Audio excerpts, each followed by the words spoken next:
Hey everyone, welcome back. Today I'm bringing you my weekly Newcastle update, and Lee from Newcastle Fans TV is very kindly joining me for that.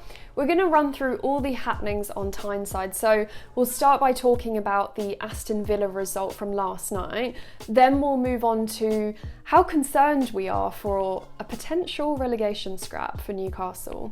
And we'll finish by talking about the all-important Brighton game, which is next weekend, as well as some injury updates. So if you enjoy this video, do hit the like button, subscribe for more Newcastle content. Let's get into it.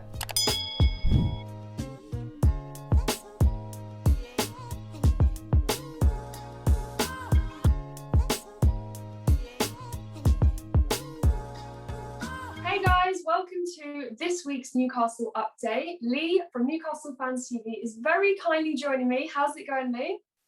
Not bad. My voice is a bit sore as I was spoken off camera, but thankfully we have came away from the result. Well, we got a kind of result, didn't we? Last minute, last hour. So I'm happier, but I could be happier. Exactly. I mean, so Lee and I, we spoke during the week at length, didn't we? And I'm going to link that below. We had an in-depth discussion of all things Newcastle, and if I'm honest today, I am waking up just a bit more positive. During the week I was really in a negative space, and I do think last night's game, it's just put me in a different mindset. Is it the same for you? I'm still worried about the teams around us, though. I'm still looking at every team around us, so I am still a bit nervous, and obviously I'm sure you'll talk about the Brighton game next week, because that's our biggest game of the season. So we've got to start winning games. It's all right picking up a point and a point and a point, but there's got to be a certain time where it is a must-win. I think next weekend is a must-win. First off, let's actually talk about the Villa game properly. So it finished 1-1, and you know, we did grab a point. I'll say grab because it really was a grab in the dying minutes, and it really is an incredibly valuable point. I have to say that the morale of the club is rock bottom. We know that, we've spoken about that, but last night I noticed that there was a fighting spirit in the team. Would you agree? I would agree, but we haven't seen enough of it. So when I looked at the game, I didn't think Villa were anything special. I really didn't. I know they've got Jack Grealish, and he's a megastar, and he'll probably go on to play for a big top four side very, very soon. But when they lost Traore, they didn't really have anything in the squad. Steve Bruce called it a fluke. It was a bit of a fluke how it just hit off Clark, and it hit the underside, not the top of the bar, not the actual middle of the bar. It hit the underside and it goes in. So that was the only real chance. They had a bit of a scare about 10 minutes earlier when Dubravka was forcing it to save, but I didn't think much of Aston Villa, to be honest. Yeah, I agree. I think with us, like you said, it wasn't an inspiring performance. But for me, like, the one big positive was just the fighting spirit, because there were bodies on the pitch where I thought, you know what, that player's really trying. And one of them is Jacob Murphy, because as soon as he came on, he really made that immediate impact. He really brought on the energy that we were craving. And he only came on in the 78th minute, I believe. He struck the woodwork, which was really unfortunate, because given his energy, as soon as he came on the pitch, he would have deserved to score that. However, you know, he went on to assist Lascelles, and I was actually looking at the Newcastle Fans TV Facebook page today, and I think it was Liam who posted it, and he posted some really interesting stats. So in just 11 minutes, Jacob Murphy, he made, was it 2 key passes, he created 1 big chance, he made 1 successful open play cross, 1 tackle, 2 successful dribbles, and then obviously he assisted the equaliser. Question, I guess, do you think Jacob Murphy deserves a start in the next game? The way Bruce has his team playing, and he's already admitted that he won't change, because he's seen it with Dwight Gale, he won't change the way the system is played. He's already come out and said that. So with ASM and Miggy being out, I've said this on our channel, the ideal candidate for like as best you've got at the club is Fraser, who's playing now, who, by the way, the more minutes he plays, he's looking much sharper. In Murphy, but the problem with Jacob Murphy is, and it's the same under Rafa as well, you cannot get a consistent run of games where he plays 4 or 5 on the belt and you see the proper true version of him. You'll see him start a game, back on the bench, start a game, back on the bench. Then he might come in at right wing back. Bizarrely, he's not like played where he can go out and then attack. You've seen it when he come off the bench. It was a little bit of freshness, a little bit of pace. I didn't like the Fraser substitution, I'm not going to lie. I wanted him to stay on, but in hindsight, maybe you might say not so much the right thing, but if you have two of them on at the same time, what could be a threat. And if we go into Brighton with Murphy on the right, Fraser on the left, I know Joe Linton had he had a better game, but his endpoint isn't there. But we're more of a threat with pace in this lineup, and we've got to go with Murphy against Brighton 100%. If we're looking at Miggy in terms of what he offers with pace and with energy and getting the runs in, I think if we're not playing Jacob Murphy to, fill that void, what are we doing? Because as soon as he came on, he just injected that energy. And you mentioned Joe Linton. Now, obviously, we have to speak about him because I do think that, I agree, that was a positive performance. And I do think he caused problems for the Villa back line. Like Tyrone Mings, for example, he actually met his match. And I didn't expect him to put up quite a fight as he did. Tyrone Mings, he's equally a huge lad, very threatening. But Joe Linton, he looked pretty comfortable doing that. What he didn't look comfortable doing was in the final third, he just lacks that composure. And I really do think he lacks those natural goal scoring instincts of a number 9. And we already know that. We already know the price tag attached to him. I think confidence plays a huge part in this. But what are your thoughts on him after last night? He's had now, you look at the West Brom chance where he squared it, and I think it was Furlong who got back and put out. That was very similar to the 2 chances that he had against Villa. In that sort of right position inside the box, just smash it. Gannon, smash it. If that's, flip it on the other side, if that's Jacob Murphy, I reckon Murphy's at least once out of those 3 is going to hit that low.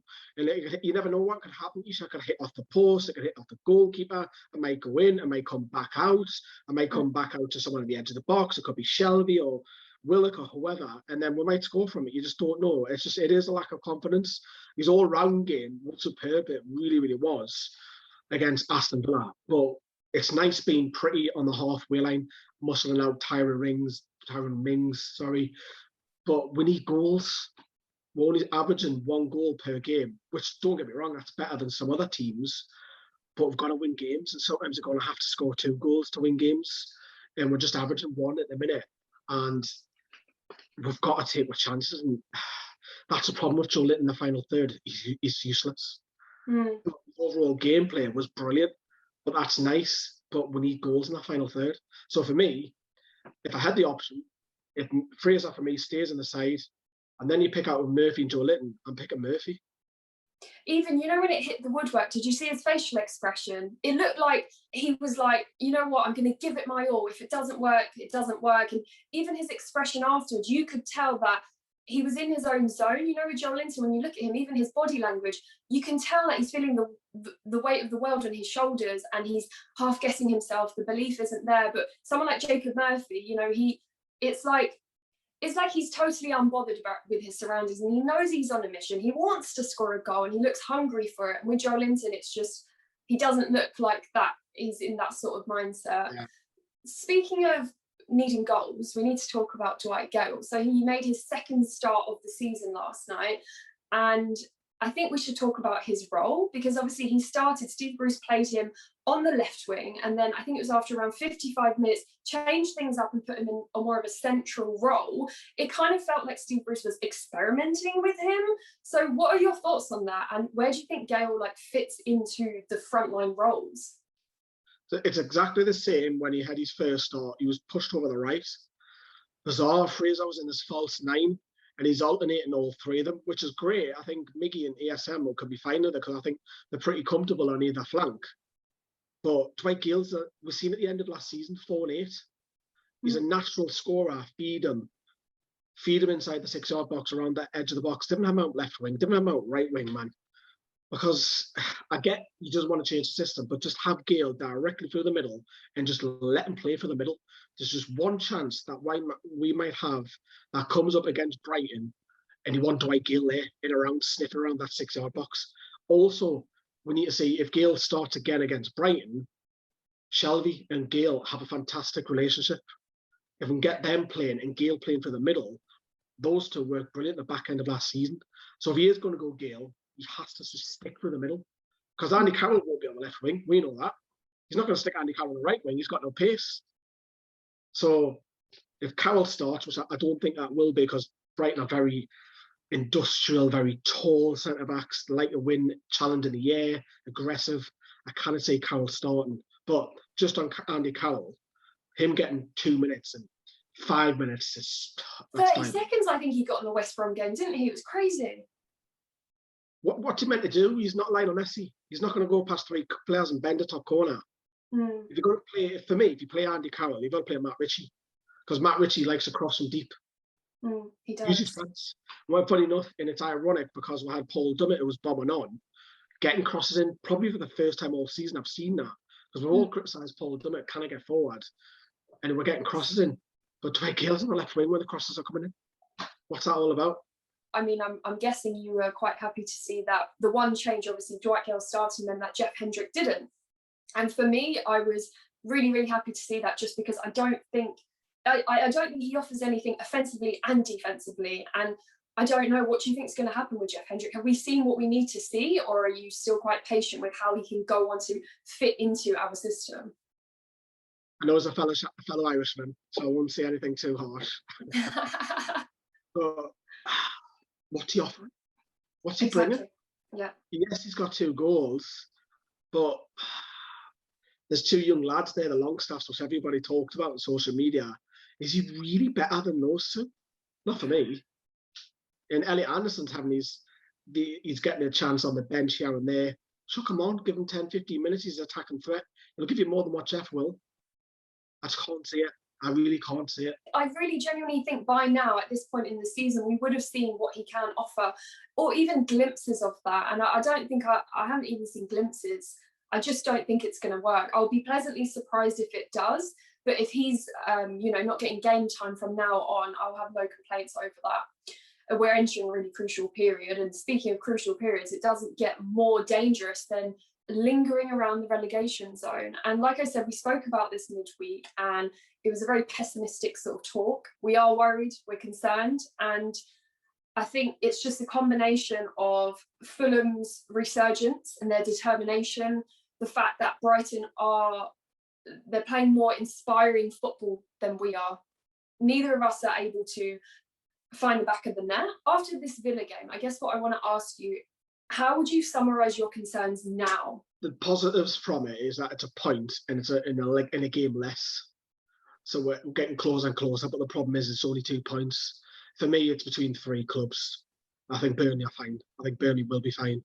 And we'll play Fulham at the end of the season, last game. We don't want to be level on points because they've got a better goal difference. So we might have to win. I think we'll have fans for that game, won't we? I saw that today. They changed the dates. We hope so. It'll be great to have fans in home and away. But I think it's a tough one because Brighton is so big next week. It's massive.